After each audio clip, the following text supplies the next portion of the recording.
Having arrived, the Senate will come to order. At this time, I'd ask that all unauthorized persons exit the chamber. Chair would like to recognize the distinguished senator from the 53rd. Mr. President, good morning. It's a wonderful day at our state capitol. A moment in history. In 1958, an unarmed hydrogen bomb is jettisoned from a B-47 over the Tybee Island roads, which is the shipping lanes off Tybee Islands, into Warsaw Sound. After a mid-air collision, the bomb is still there and has never been found, so watch it when you're fishing off of Tybee Island. Mr. President, the journal's been read and found to be correct. Thank you, Senator. Is there objection to dispensing with the reading of the journal? Hearing none, the reading of the journal is dispensed with. Is there objection to the confirmation of the journal? The chair hears none, and the journal is confirmed. All senators who have bills or resolutions to introduce, please bring them to the Secretary's desk at this time. Mr. Secretary, first reading and reference of Senate bills and resolutions. Senate Bill 41 by Senator Parent of the 42nd and others. The bill will be titled Enactment, Article 2, Chapter 7, Title 48 of the OCGA, relating to imposition, rate, computation, and exemption from income taxes so as to provide for Finance. Senate Bill 42 by Senators Henson of the 41st and others. The bill will be titled Enactment, Title 21 of the OCGA, relating to elections so as to enact the agreement among the states to elect the president by national popular vote. Ethics. Senate Bill 43 by Senators Payne of the 54th and others. The bill will be titled Enactment, Article 3, Chapter 82 of Title 36 of the OCGA, relating to revenue bonds so as to revise the definition of the term undertaking as it relates to Regulated industries. Senate Bill 44 by Senator James of the 35th and others. The bill will be titled Enactment, Part 15 of Article 6 of Chapter 2 of Title 20 of the OCGA, relating to miscellaneous provisions relative to youth athletic Education and youth. Senate Bill 45 by Senators Beach of the 21st and others. The bill will be titled Enactment, Title 50 of the OCGA, relating to state government so as to provide for pari-mutuel horse racing in this state at a limited number of Economic development. Senate Bill 46 by Senator James of the 35th and others. The bill will be titled Enactment, Chapter 4, Title 34 of the OCGA, relating to minimum wage so as to revise certain provisions regarding the minimum wage law to provide for an increase in the minimum. Insurance and labor. Senate Bill 47 by Senator Black of the 8th and others. The bill will be titled Enactment, Article 5 of Chapter 2 of Title 47 of the OCGA, relating to service creditable towards retirement benefits so as to provide for creditable Retirement. service. Senate Bill 48 by Senator Martin of the 9th and others. The bill will be titled Enactment, Title 20 of the OCGA, relating to education so as to provide for identification of and support for students in pre-kindergarten through second grade with dyslexia to provide for definition. Education and youth. Senate Bill 49 by Senator Orrock of the 36th and others. The bill will be titled Enactment, Chapter 1 of Title 34 of the OCGA, relating to general provisions of labor and industrial relations so as to prohibit an employer from relying. Insurance and labor. Senate Resolution 64 by Senator Unterman of the 45th and others, a resolution urging the Georgia High School Association to add the 4x800 meter relay to the state track meet and for other purposes. Education and youth. Senate Resolution 66 by Senator Unterman of the 45th and others, a resolution to ratify an amendment to the United States Constitution and for other purposes. Judiciary. Senate Resolution 67 by Senator Anderson of the 24th and others, a resolution recognizing Senator William Bill S. Jackson and dedicating an interchange in his honor and for other purposes. Transportation. Mr. President, that concludes the order. Will the Secretary read reports of standing committees? Mr. President, the Senate Committee on Public Safety has had our consideration of the following legislation and instruction report the same back to the Senate with the following recommendation. Senate Bill 25 do pass by substitute. Senator by Senator Albers of the 56th. Mr. President, that concludes the order. All right, it's now time for our morning roll call. Are there any motions to excuse? Chair calls on the senator from the 20th. Thank you, Mr. President. I request unanimous consent to excuse the senator from the 16th for business inside the Capitol. Without objection, the senator from the 16th is excused. Chair calls on the senator from the 7th. Mr. President, I ask unanimous consent to excuse the senator from the 25th for business outside the Capitol. Without objection, the senator from the 25th is excused. Chair calls on the senator from the 34th. Thank you, Mr. President, I ask for unanimous consent to excuse the senator from the 36th, business outside the Capitol. Without objection, the senator from the 36th is excused. Chair calls on the senator from the 17th. Thank you, Mr. President. I ask for unanimous consent to excuse gentleman from the 14th for business outside the Capitol. Without objection, the senator from the 14th is excused. Chair calls on the senator from the 22nd. Thank you, Mr. President. I ask for unanimous consent to excuse the senator from the 2nd for business outside of the Capitol. Without objection, the senator from the 2nd is excused. Chair recognizes the senator from the 8th. Mr. President, I ask to excuse the senator from the 21st for business outside the Capitol. Without objection, the senator from the 21st is excused. Chair recognizes the senator from the 45th. Thank you, Mr. President. I ask for unanimous consent to excuse the senator from the 47th. Without objection, the senator from the 47th is excused. Are there any additional motions to excuse? Secretary will call the roll of the senator. Signify your presence by voting the yea switch. The secretary will unlock the machine.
It's now time for our morning devotional.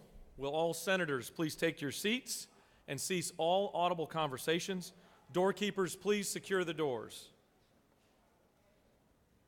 This time I'd like to recognize the senator from the 32nd to lead us in our pledge and also to introduce our chaplain of the day. Please join me in the pledge to the American flag. I pledge allegiance to the flag of the United States of America and to the republic for which it stands, one nation, under God, indivisible, with liberty and justice for all. And the Georgia flag. I pledge allegiance to the Georgia flag and to the principles for which it stands, wisdom, justice, and moderation. Thank you. I'm happy today to introduce to you Rabbi Dan Dorsch. Rabbi Dorsch serves as the senior rabbi at Etz Chaim in East Cobb, one of several large synagogues in my district. After completing his undergraduate studies at Columbia University and the Albert A. List College at the Jewish Theological Seminary, he was ordained and served as an associate rabbi in Livingston, New Jersey for 6 years.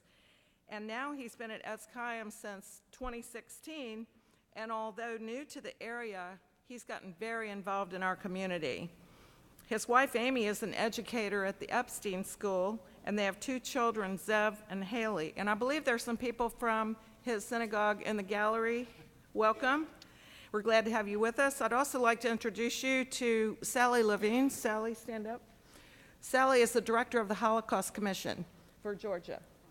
And many of you were here last year when we unanimously passed a bill regarding a Holocaust memorial. Since last Sunday was Holocaust Remembrance Day, and in light of the tragic shooting that occurred at the Tree of Life Synagogue in Pittsburgh last October, it is only fitting that we should welcome a local Jewish leader to our chamber. Please give a warm Senate welcome to Rabbi Dan Dorsch.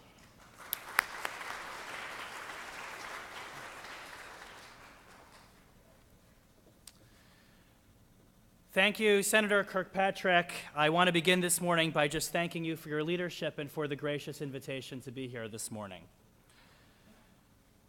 Our dear leaders, our dear senators, it seems like it took place ages ago, but how soon we forget it was only just about 4 months ago, as Dr. Kirkpatrick mentioned, that a deranged individual filled with hate in his heart marched into a synagogue in Pittsburgh and killed 11 innocent souls.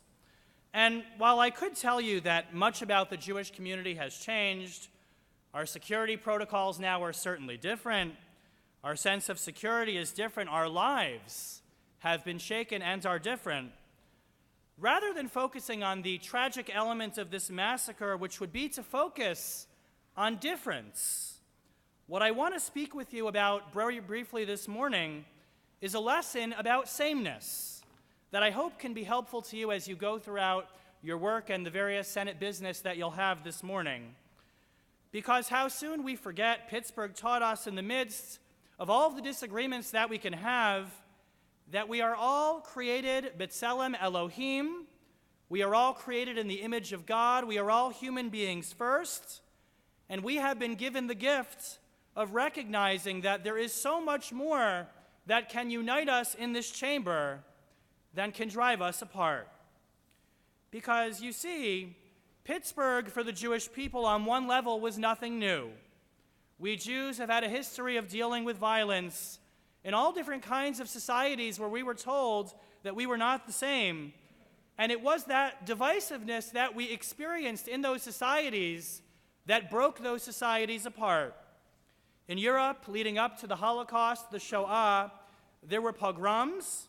Pogroms were attacks against Jews that were instigated by often clergy from various pulpits who would declare that Jews were different. On Kristallnacht, there was the Night of Broken Glass leading up to the Shoah. The Holocaust, that was the night that Nazis burned down synagogues and Jewish businesses, not alone, but they were encouraged by the police who looked at the Jewish people and once again said that we were just too different. But what we saw after Pittsburgh was how despite the hateful act of one lone gunman, our country came together and was strengthened because we declared through our actions that we really are B'Tselem Elohim. We're all created in the image of God, and we are all quite the same. Unlike Europe, we did not see the police in Pittsburgh helping the shooter. We saw brave police officers running toward the gunfire to save innocent Americans. We saw the GBI, the Cobb County Police, Homeland Security offer their help to our congregation, Congregation Eitz Chaim, to assist in our preparedness in recent months. And unlike Europe, we did not see anti-Semitic clergy claiming we are different, but what we saw was an outpouring of support to the point where the Shabbat, the Saturday after the shooting, a priest, an imam, a pastor, and a Sikh scholar joined me side by side in my sanctuary that Saturday morning, and we prayed together. And we declared at that moment that there would be no difference, political, religious, or otherwise, so great that it was worth dividing us apart over hate. And so what is my prayer for this wonderful body this morning? My prayer for all of you is really quite simple.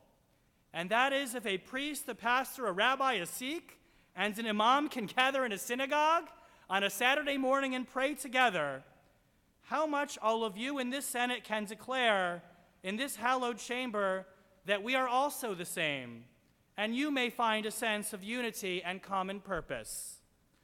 There are undoubtedly forces in our society who will push us to exploit difference, that push us to demonize the other because they tell us that is the surefire path to victory. But what Pittsburgh reminds us is there is just too much at stake for us to engage in that kind of action. We must instead look to disagree without disrespect. We must look to find common cause, because that is what all Georgians want, whether we live in St. Mary's or Dalton or Columbus or East Cobb. It is to remember that deep down, we are all the same. And so I want to conclude with the words of Psalms, Vayehi Noam Adonai Eloheinu Aleinu, Ma'aseh Yadenu Konena Aleinu, U'Ma'aseh Yadenu Konenehu. May the Creator of all of us bless each of you here today by blessing the work of your hands. And my friends, I do believe that God will, in fact, bless the work of your hands, should those hands be united, holding on to the person sitting next to you, holding on to each other in common purpose. Amen.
If I could have your attention.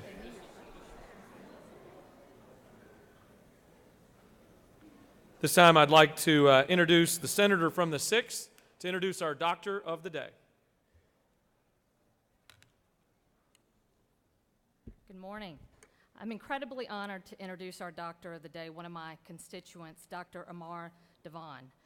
Dr. Devon is an anesthesiologist and pain management physician with the Southeast Permanente Medical Group, a group that we all know as Kaiser. And Kaiser is the largest healthcare provider in this state with over 300,000 members.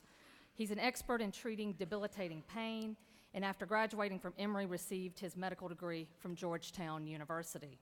He and his wife, Yasmin, live in North Buckhead with their 3 children. They are proud supporters of Sarah Smith Elementary.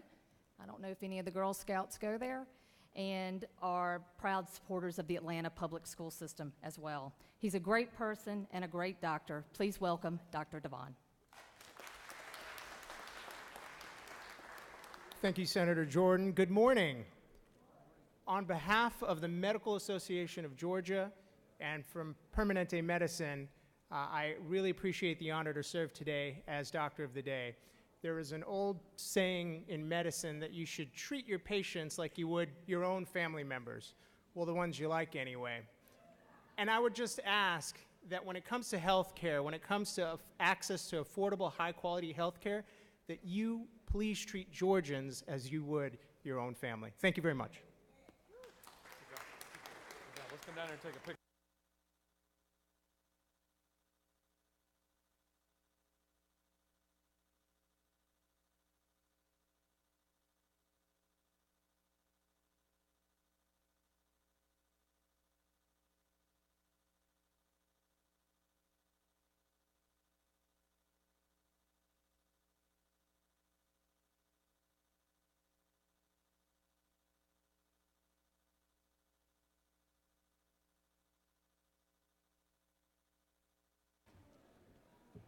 It is my distinguished honor to welcome back to this body a former state senator, and Congressman Buddy Carter represents the 1st Congressional District. It's my honor to bring him up here today and let him say a few words to us before he takes off and jumps on a plane and goes back to Washington in just a few minutes. Great.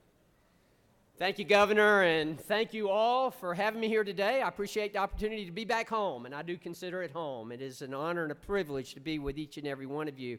I'm happy to report that things are going well in the 1st Congressional District of Georgia. We continue to get federal funding for our port deepening, the Savannah Harbor Expansion Project, which the state has done their part. We appreciate that very much. Now it's up to the federal government to finish our part to complete that project so that we can continue and so that we can reap the economic benefits of a completed project. That's what's so very important. That is an economic engine of our state, something that's very, very important. As a member of the Energy and Commerce Committee in Congress, and specifically as a member of the Health Subcommittee, we continue to look at healthcare costs, how we can lower healthcare costs, particularly as it relates to prescription drug pricing. I suspect, and I'm sure that the President tonight will mention that in his State of the Union address. That is extremely important to our country, as is the opioid epidemic. We continue to work on that, and I continue to really work diligently in that area as a member of the Health Subcommittee. Thank you for all you do. Thank you for your commitment to the state of Georgia and to the United States, and God bless you.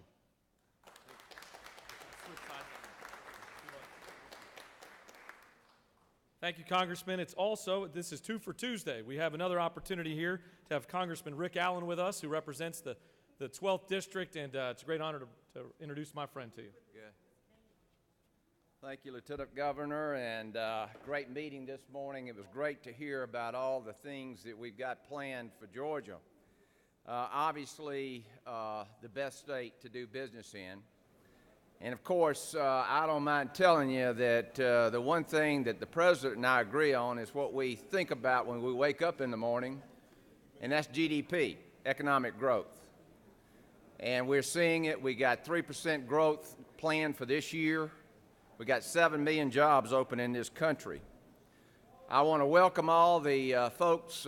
It's Augusta Day at the Capitol, and we got a lot of folks from our district there. As far as Augusta is concerned, and as we talked this morning, The gig economy is exploding in Georgia, and the Cyber Center of Excellence is located at Fort Gordon in Augusta. It is taking off, and we're doing some great things in education, and we'll continue to do that. In fact, I was talking to Senator Jones here this morning. I met 12 graduates in high school that already have a job with Unisys when they graduate. It's amazing what we're able to do there. I continue to serve on the Ag and Education and Labor Committee. I was asked to serve as the ranking member on the K through 12 committee. And educators, we have quite a challenge. We have got to increase our workforce, and it's going to take a very skilled workforce. Again, my colleagues in Washington are very envious of the state of Georgia. You have tremendous leadership. I congratulate you on the amazing work you continue to do, and look forward to being the best state to do business in 6 years in a row. Thank you very much. Good luck tonight.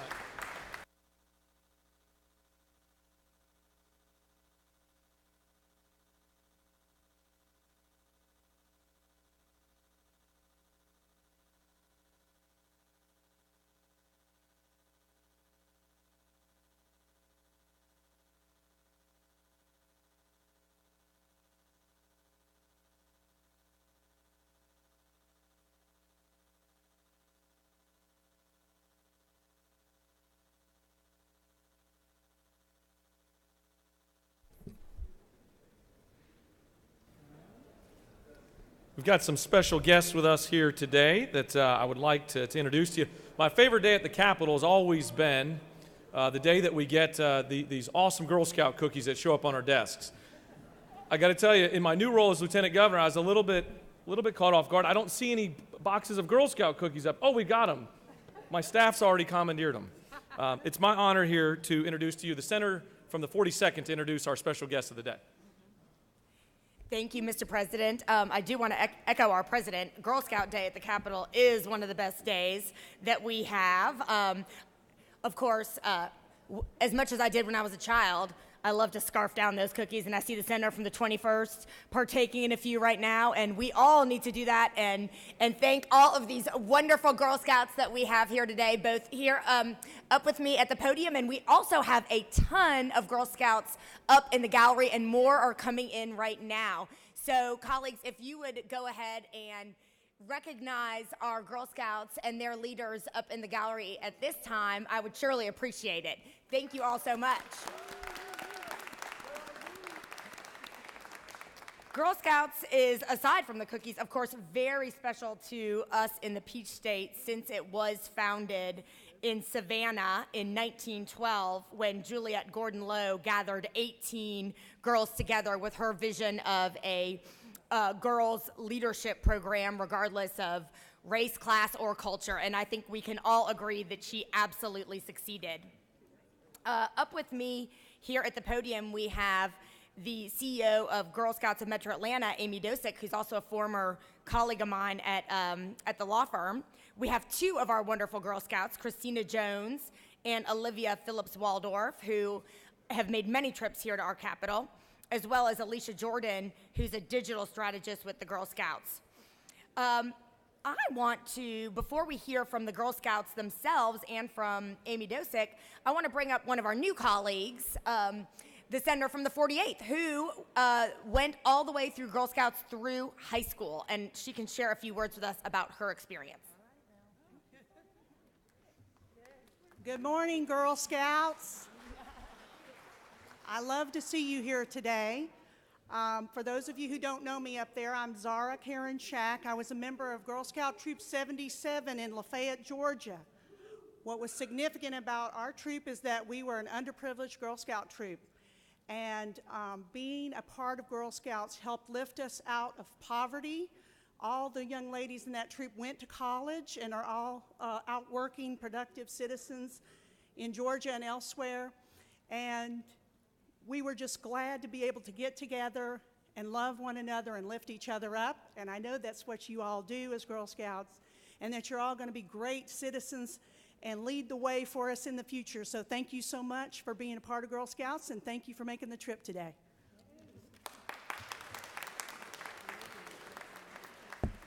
And I do think that sums up the mission and the benefits of Girl Scouts. Most of us women senators here in Georgia were Girl Scouts ourselves, including myself.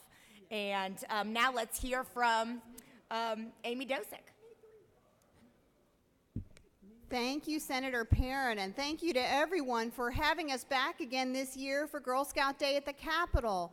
We love being here with you today, and I'm so proud to represent our 50,000 Girl Scouts and 22,000 adult volunteers statewide who are part of the Girl Scout movement.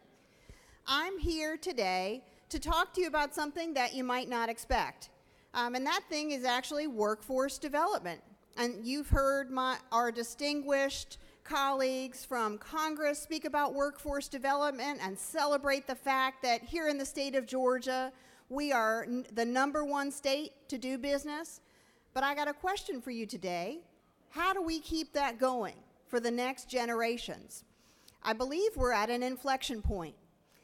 A few generations ago, we were at an inflection point in the 1960s around civil rights. Today, we're at a different inflection point, and that inflection point is the war for talent.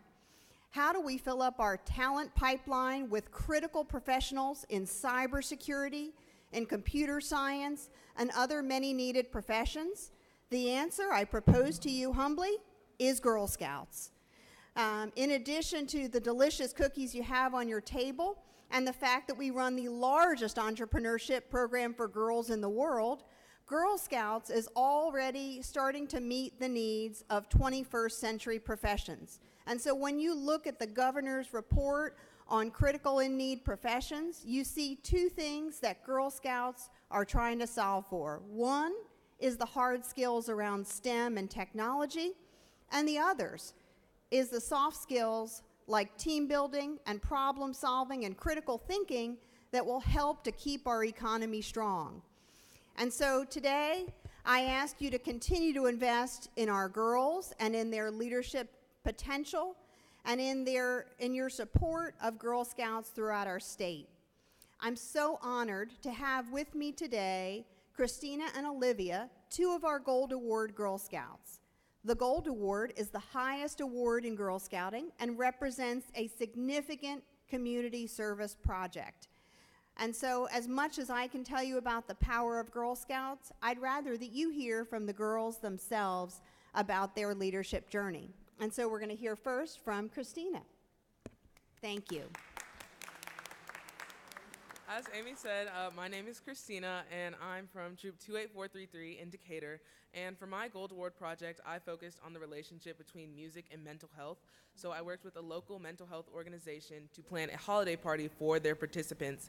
And at that holiday party, I performed and I spoke about what music meant to me and how it helped me have good mental health. And I also had some of my peers perform at the party and talk about how music had helped them and how they maintained good mental health. So I really just wanted to bridge the gap between mental health and music.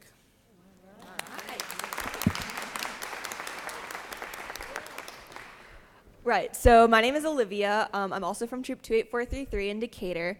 And for my Gold Award, I really wanted to focus on the dwindling self-confidence of younger girls in my community.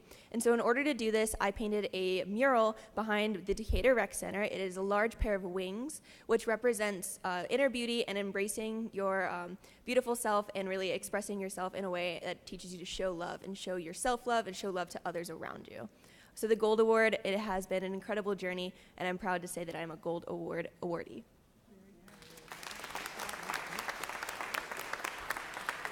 Thank you, colleagues, and appreciate you giving them a warm welcome, and a thank you for all of our delicious cookies. Thanks.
If I could have your attention, we've got another special guest with us here today that we would like to recognize. Will the Secretary read a resolution?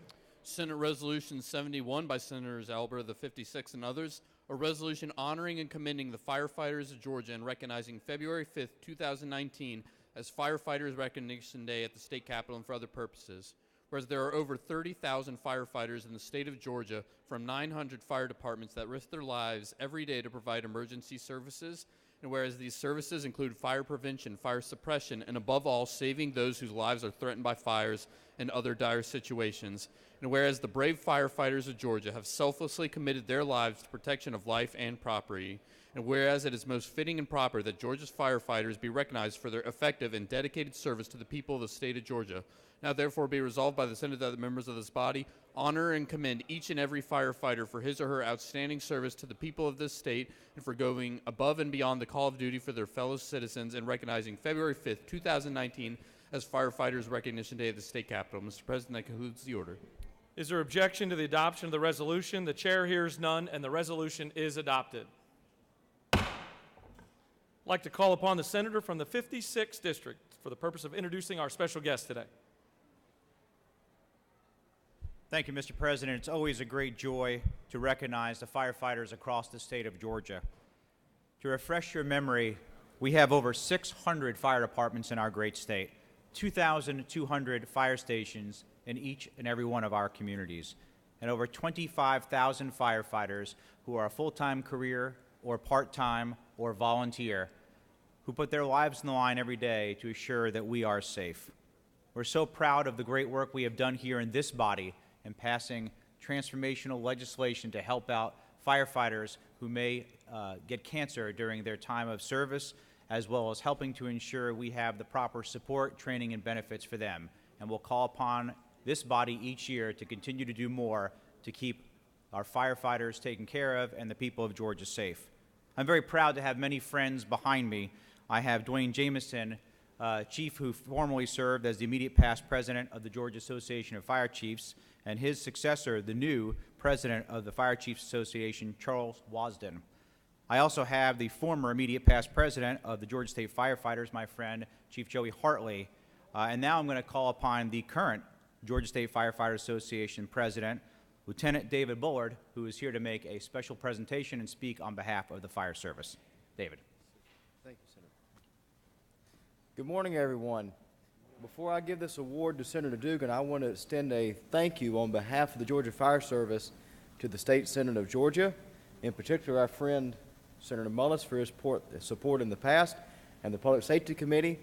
2 years ago, this body helped to pass landmark legislation for firefighter cancer coverage in the United States that now the state of New York has passed a similar bill.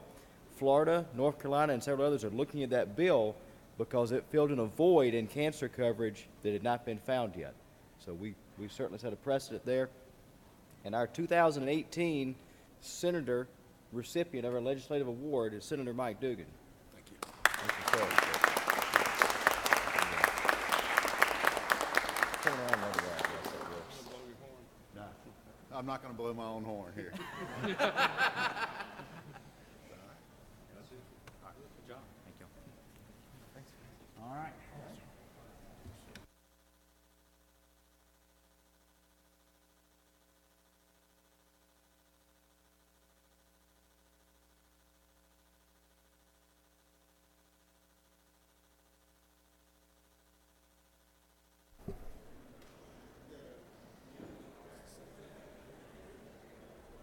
We have another special guest with us today that we'd like to recognize. Will the Secretary read the resolution? Senate Resolution 59 by Senators Wilkinson of the 50th and others, a resolution recognizing February 5th, 2019 as Youth Equine Championship Day at the state capitol and for other purposes, whereas several young equestrians from Georgia have attained great achievements and displayed excellence during the past year, whereas these young men and women have competed on the local, regional, national, and world levels with their equine partners, reaching the highest level of distinction, and whereas these distinguished young Georgians serve as ambassadors for the state of Georgia and the equine community during their many competitions and performances, now therefore be resolved by the Senate that the members of this body recognize February 5th, 2019 as Youth Equine Championship Day at the state capitol. Mr. President, that concludes the order.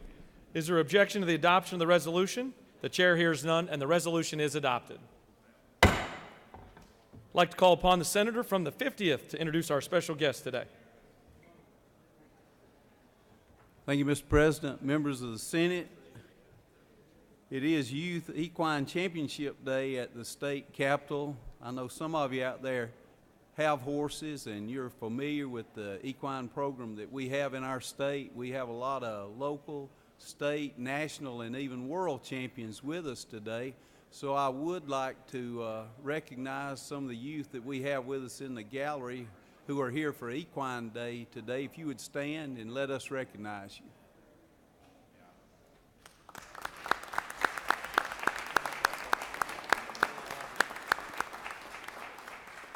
Now, sometimes we do have people who come to speak to us and they're all hat and no horse or no cow.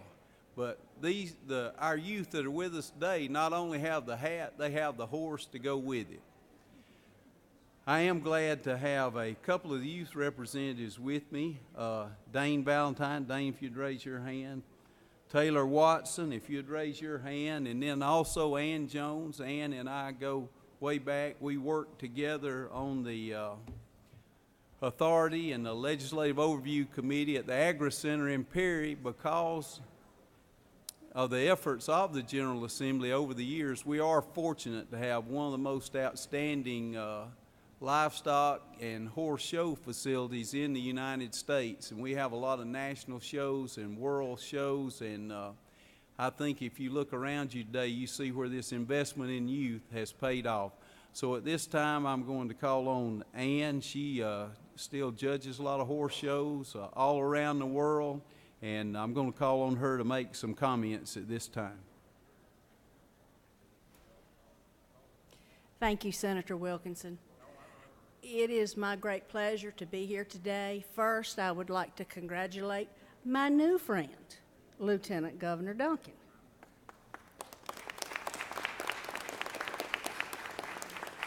I have many friends out here, and we are very fortunate to be here today.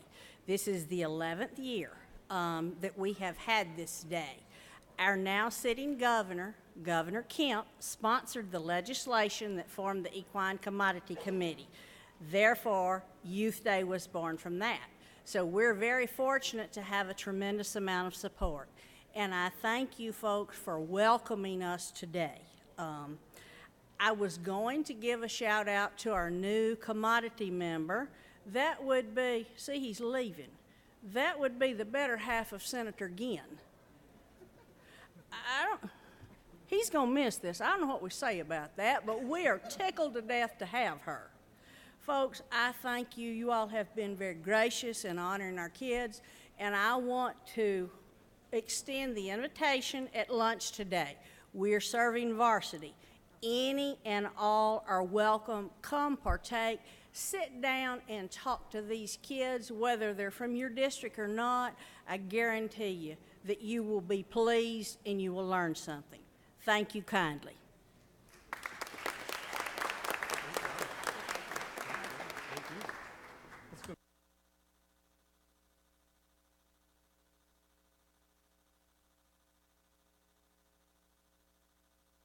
We have another special guest with us today that we'd like to recognize. Mr. Secretary, will you read the resolution? Senate Resolution 13 by Senators Miller of the 49th and others, a resolution recognizing and commending the University of Georgia chapter of Blue Key National Honor Society on the occasion of Georgia Blue Key Day at the Capitol 2019 and for other purposes. Whereas the University of Georgia chapter of Blue Key National Honor Society was founded at the University of Georgia in 1926 by Blue Key National Honor Society. It has served the students, faculty, and staff of the university and the Athens community for 93 continuous years and is the third oldest chapter of Blue Key National Honor Society in the United States. Whereas the mission of the University of Georgia chapter of Blue Key National Honor Society is to honor academic and leadership excellence at the University of Georgia in all colleges and schools, and whereas it is abundantly fitting and proper that the outstanding accomplishments of this remarkable and distinguished University of Georgia Honor Society be recognized appropriately. Now therefore be it resolved by the Senate that the members of this body recognize and commend the University of Georgia chapter of Blue Key National Honor Society and extend the most sincere best wishes for continued prosperity, happiness, and service to the University of Georgia, the state, and the nation. Mr. President, that concludes the order. Is there objection to the adoption of the resolution? The chair hears none, and the resolution is adopted. This time I'd like to call on the distinguished pro tem for the purposes of introducing our special guest. Mr. President, I think they're looking for you right here. Thank you, Mr. President. It gives me a great deal of pleasure to be here today to honor the Blue Key Society of University of Georgia, which has been around since 1926 and is one of the second oldest Blue Key organizations in the world and one of the very largest organizations in the world as far as Blue Key is concerned. We've got several distinguished members of our body. The senator from the 19th, the Vidalia capital of the world, is that right? Senator was a Blue Key member, and we have the senator from the 46th and the senator from the 4th have also been recognized for their distinguished service by the Blue Key organization.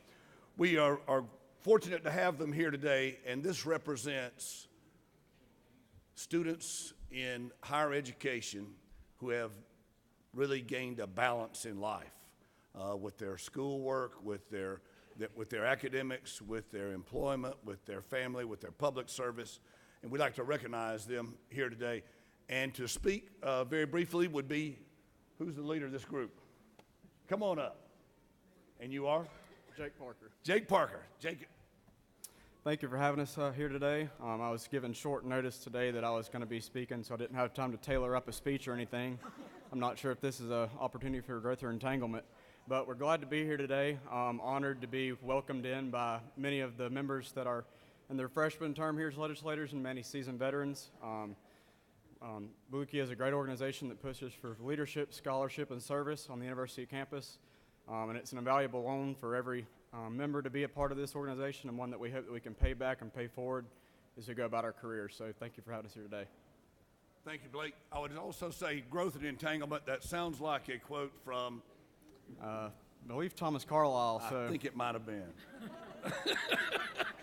Thank you very much, Blake. I'd be remiss also if I did not mention Bob Isler, who has been a real influence on many, many lives over the years, and we're grateful to have him here as well. Thank you very much. Thank you. Well, how can I hear you close this? Did I brag on everybody in this call? I have everybody first. All right. Is the pro tem doing an adequate job of recognizing you? Yeah, there we go. We can do it again. There we go. John, I didn't realize you were for full disclosure, I'm a Georgia veteran. I'd rather discuss it before you get it on the Facebook. Thanks for coming to see us. Good deal. Nice job.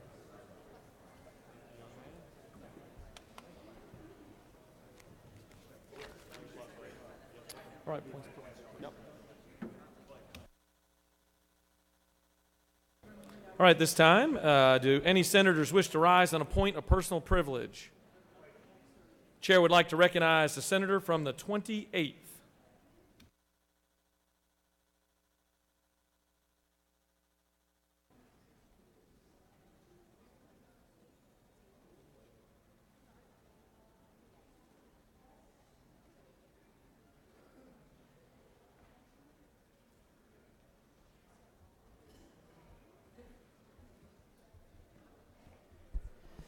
Thank you, Mr. President.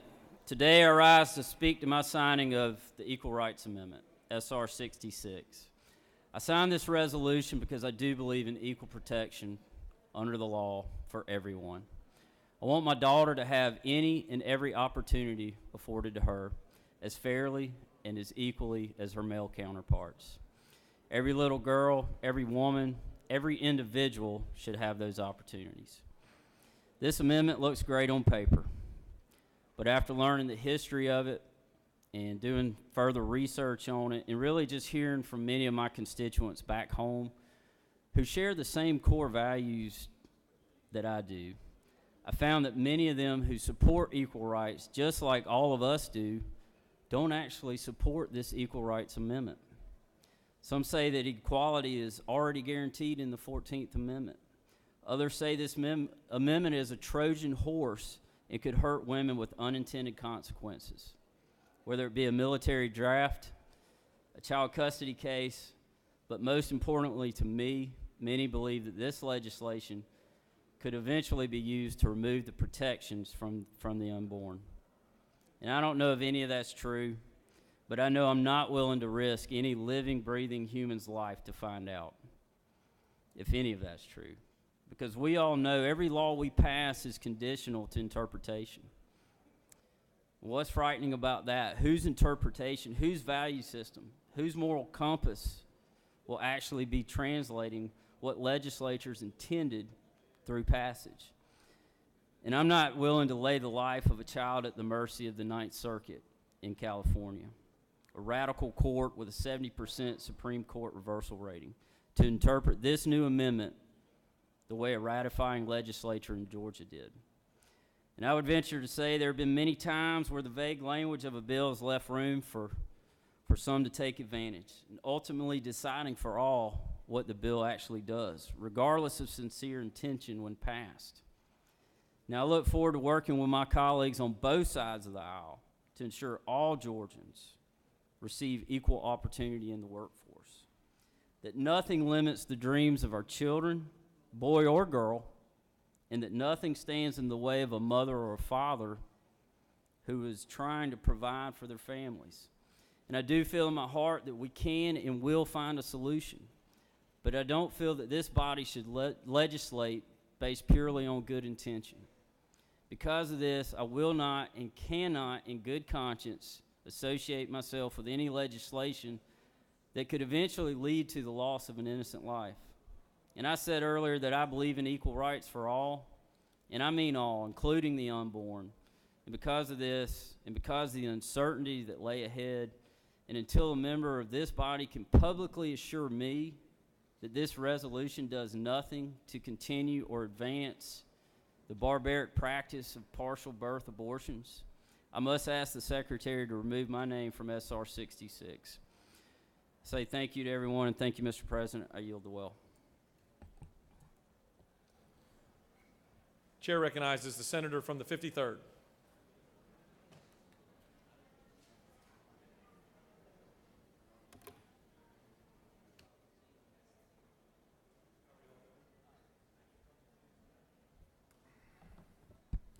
Thank you, Mr. President.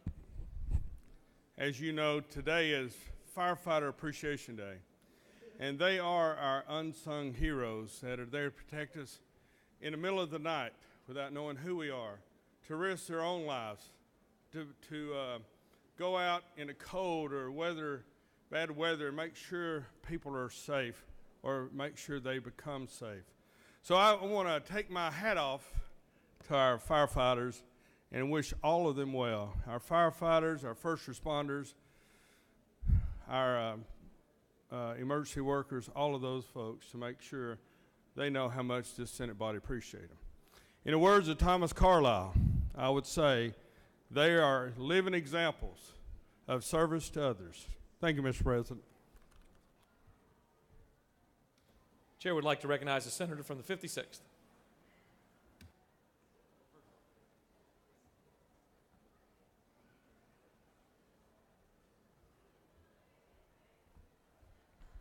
Thank you, Mr. President.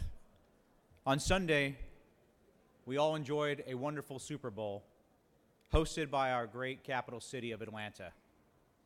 While most of us were enjoying the Super Bowl by watching the game, enjoying time with families and friends, there was an army of people out there making sure that we were safe. And it started many years ago with intense planning. And I want to take a moment to thank all those who are in service to us, working around the clock while we all enjoyed the Super Bowl. Beginning with the city of Atlanta and all of their first responders and all of the agencies who worked with them on the federal level, the multitude of federal agencies as well as the United States military. But all that glue came together with our very own state of Georgia, beginning with the GBI, followed up by Georgia Emergency Management, the Georgia State Patrol, the Department of Community Supervision, the Georgia Department of Natural Resources, the Georgia Department of Corrections, Georgia Department of Transportation, and the Georgia Public Safety Training Center. None of these folks had the day off on Sunday. They are all working to protect us. On behalf of this Senate body, we thank them. Thank you, Mr. President. I yield the well. Thank you, Senator. Chair would like to recognize the senator from the 43rd.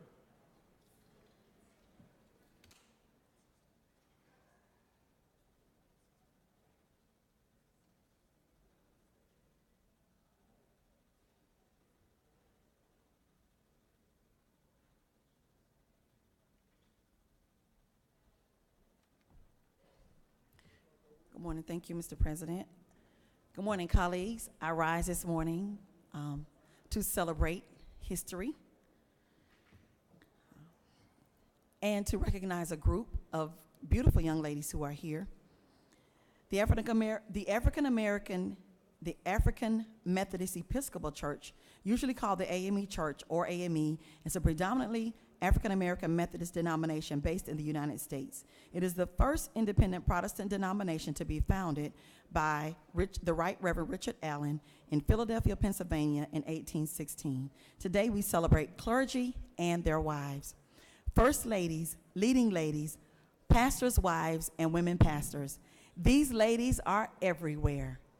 They're in the AME Church, the Pentecostal Church, the Baptist Church, non-denominational churches. They are teachers. They are wives, they are moms, they're frontline prayer warriors, standing beside their husbands, leading ministries, shining their light in the community. And when your pastor shines, 9 times out of 10, she's probably the one who polished him. Help me welcome a group of lovely ladies, leading ladies, first ladies of our churches, here to their state capitol. I have a few in the gallery. If you don't mind, please stand so we can welcome you.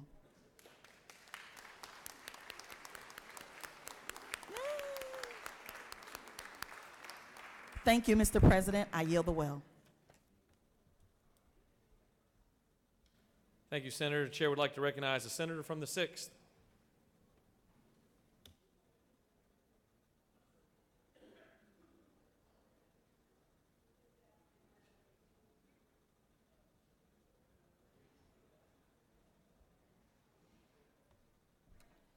So just for purposes of clarification, in terms of the vagaries of words and the crazy Ninth Circuit out in California, all the ERA says is equality of rights under the law shall not be denied or abridged by the United States or by any state on account of sex. That's pretty straightforward, y'all. And with respect to the ERA, there have been 25 states that have adopted it under their state constitutions. So what I would really like for all of y'all to do is actually think about this. Think about the message you're sending. Think about your sons and your daughters and understand that this is where we need to be today and going forward. Thank you.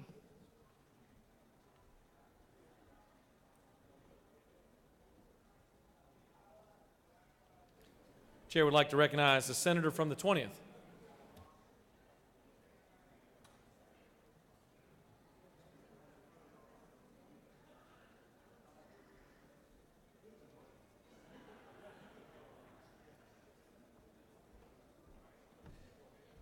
Thank you, Mr. President. It's truly an honor to serve Senate District 20, Middle Georgia, and my hometown of Perry. And today I want to recognize a very sharp group of young people from Perry and the Perry Youth Leadership Group and their leaders. They're here in the gallery with us today. Please give them a warm Senate welcome. Glad y'all are here. Y'all stand up. Thank you. Thank you, Senator. The chair recognizes the senator from the 5th.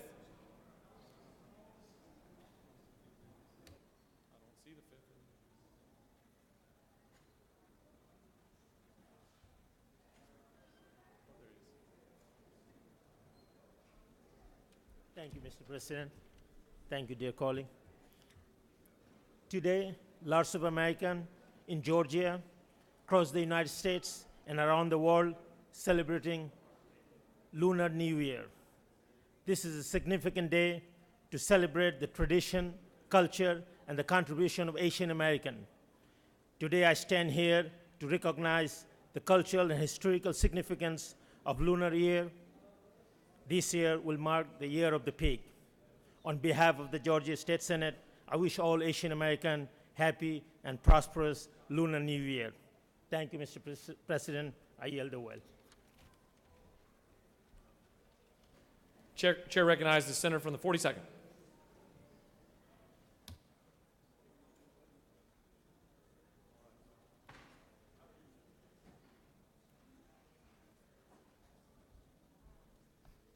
Thank you, Mr. President. I've been pretty fortunate growing up here in the United States, growing up female here in the United States. And something very odd happened to me yesterday when I started getting, not very many, but a few emails criticizing SR 55 and SR 66, the Equal Rights Amendment to the Constitution. It was the first time in my entire life where I grew up and I was told I could be anything that I wanted. And guess what I did? Actually, it was never even a question to me. No one ever said, you can be anything you want, because I knew it and I did it. It was actually a seminal moment for me getting those emails. Smacked in the face for really the very first time by gender discrimination. No, we can't. No, oh my gosh, how dare you say that the Constitution should protect women? I was honestly flabbergasted, and I'm even shaking right now because it is the first time that I have ever heard that in my entire life. That no, women cannot be protected in the Constitution. Women, no, their rights shouldn't be equal to men. And it really, for the first time, hit me, these generations of fights over women and their rights, and I was like, oh, that's it. We give birth, and that's why we cannot be enshrined in the Constitution, why all these people don't think our rights should be the same. And it was honestly so eye-opening and shocking to me. And I think that if we are going to seriously say that we can't have those simple words in the Constitution, you can't evade what you are saying about women, that women aren't equal. And if you want to say that, go ahead and say it. But otherwise, you need to think long and hard about why we shouldn't have gender discrimination ruled out under the Constitution, and why women shouldn't have the same rights as men under the Constitution. Thank you, Mr. President.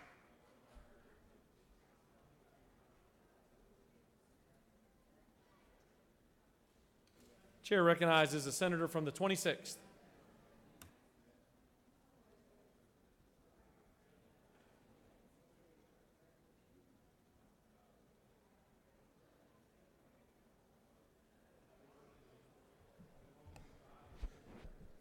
Thank you, Mr. President.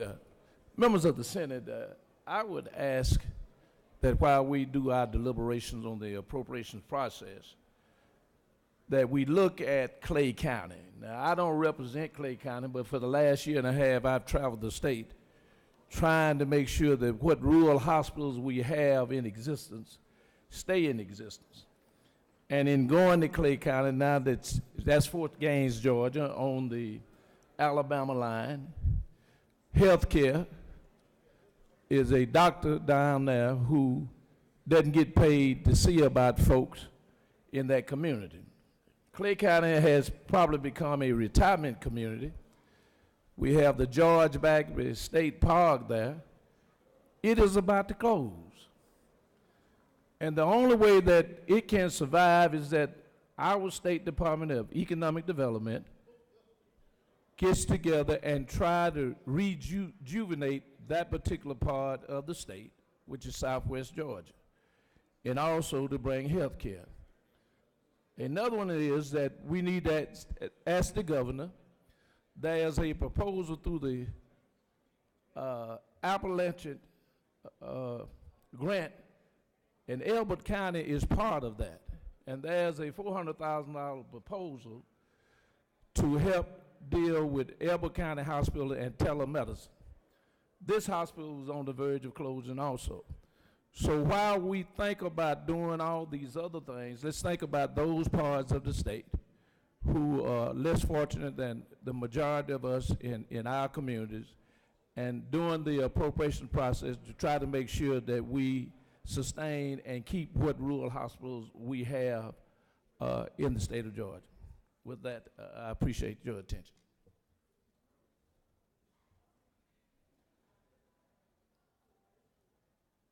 Thank you, Senator. The chair recognizes the senator from the 35th.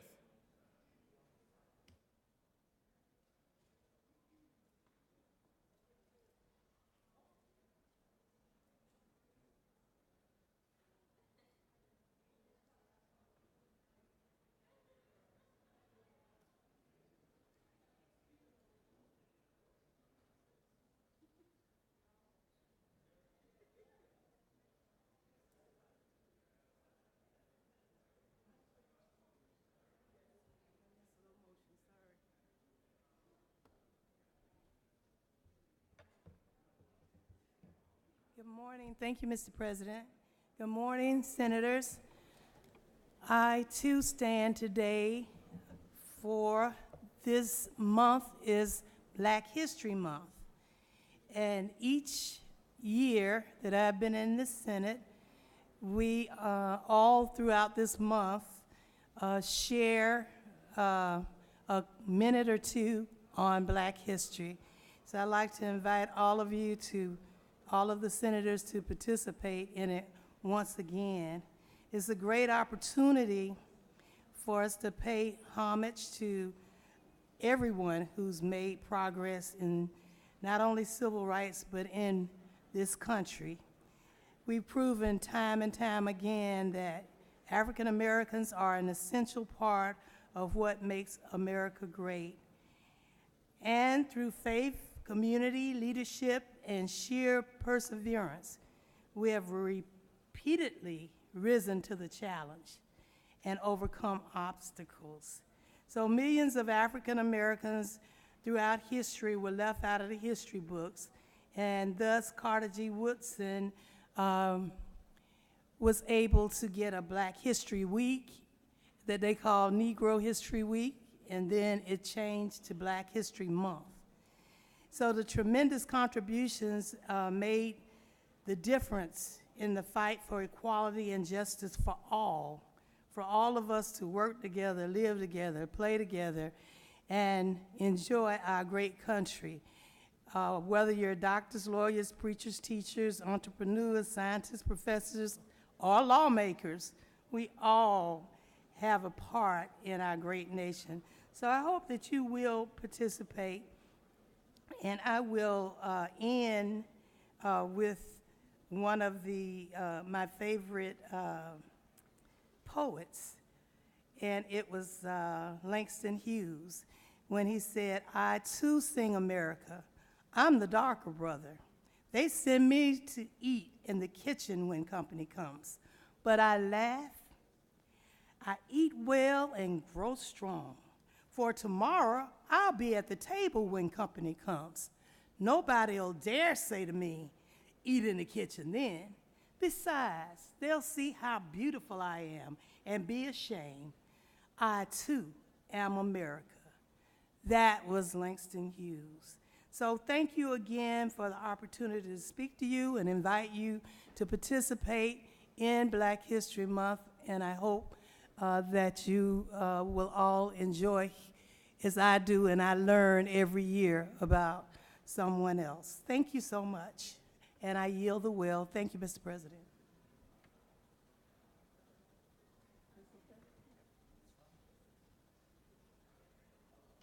Chair recognizes the senator from the 48th.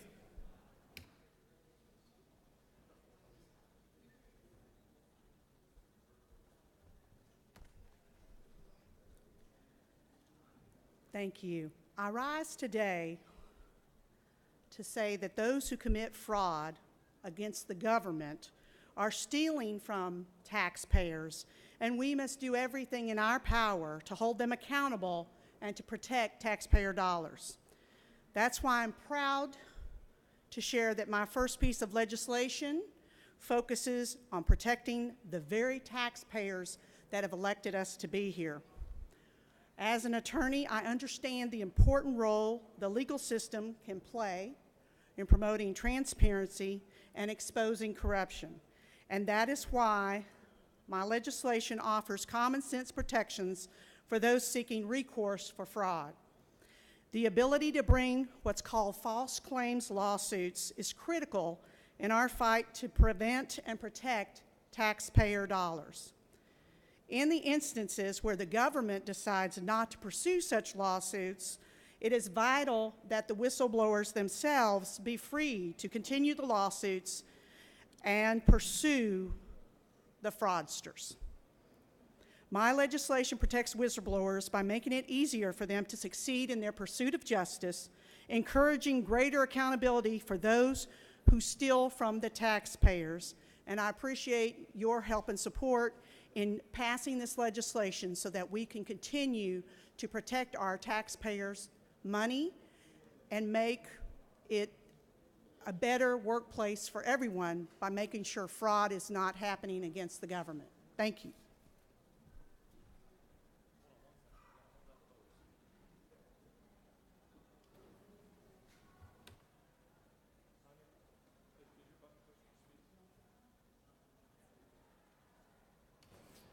Chair recognizes the senator from the 24th.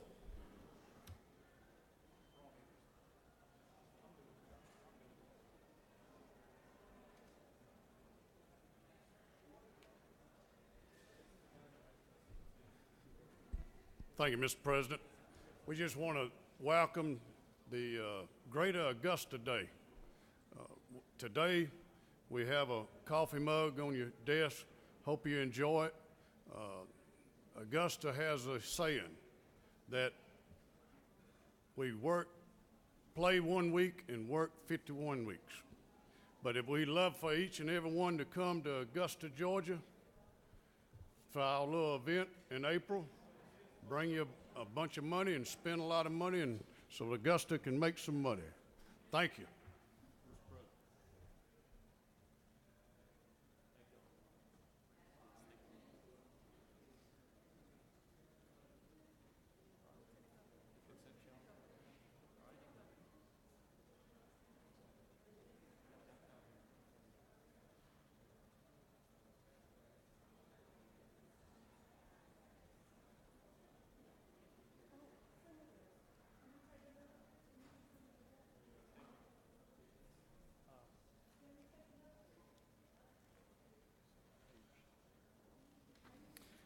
All right, you've got a consent calendar of privileged resolutions before you. Do any senators wish to remove a resolution from the consent calendar?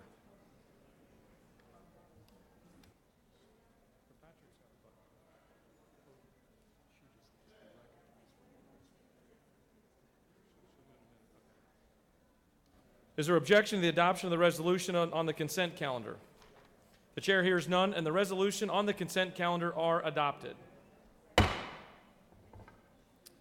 We have a resolution from the House of Representatives relative to a joint session on the state of the judiciary. The Secretary will read the resolution.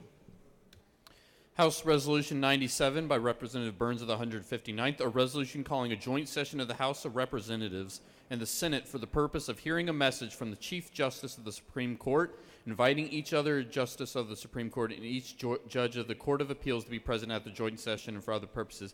Be it resolved by the General Assembly of Georgia that the Honorable Chief Justice of the Supreme Court is hereby invited to address a joint session of the House of Representatives and the Senate at 11 a.m. Tuesday, February 19, 2019, in the Hall of the House of Representatives. Be it further resolved that a joint session of the House of Representatives and the Senate be held in the Hall of the House of Representatives at 10:45 a.m. on the aforesaid date for the purpose of hearing an address from the Chief Justice.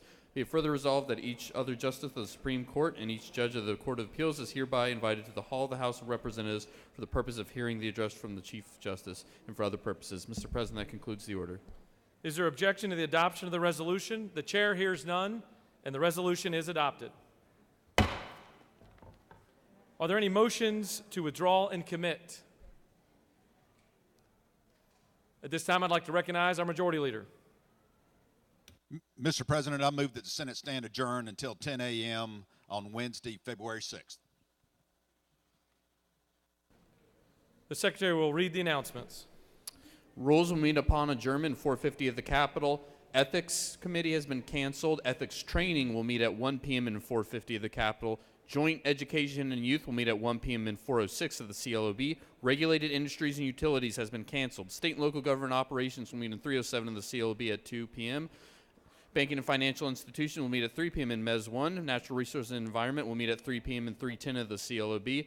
Agriculture and Consumer Affairs will meet at 4 p.m. in 450 of the Capitol. And Transportation will meet at 4 p.m. in 310 of the CLOB. That concludes the order.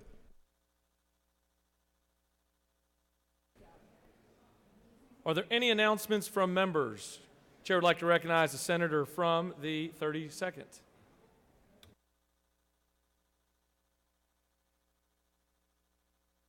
Able to attend the mandatory sexual harassment training that we are having another training on that today at 1 o'clock in room 250. You should know who you are. Thank you, Mr. President. Chair would like to recognize the senator from the 40th.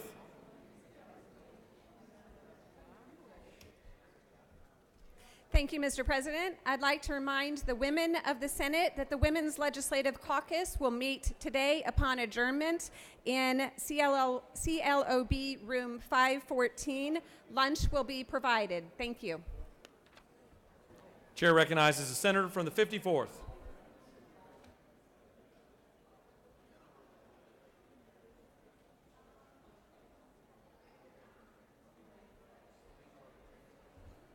Thank you, Mr. President. I just rise to remind everyone tomorrow is 2019 YMCA State Advocacy Day here at the Capitol. That's going to be in room Cap 125 from 8:30 to 10 a.m.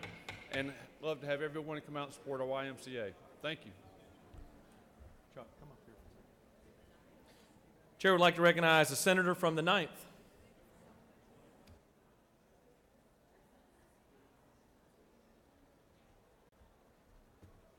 Just want to let everybody know that today we'll be having a joint education meeting today at 1 o'clock. If you're interested in coming and you didn't get the notice, just get with me and I'll get you the location. Thanks. Chair recognizes the senator from the 31st.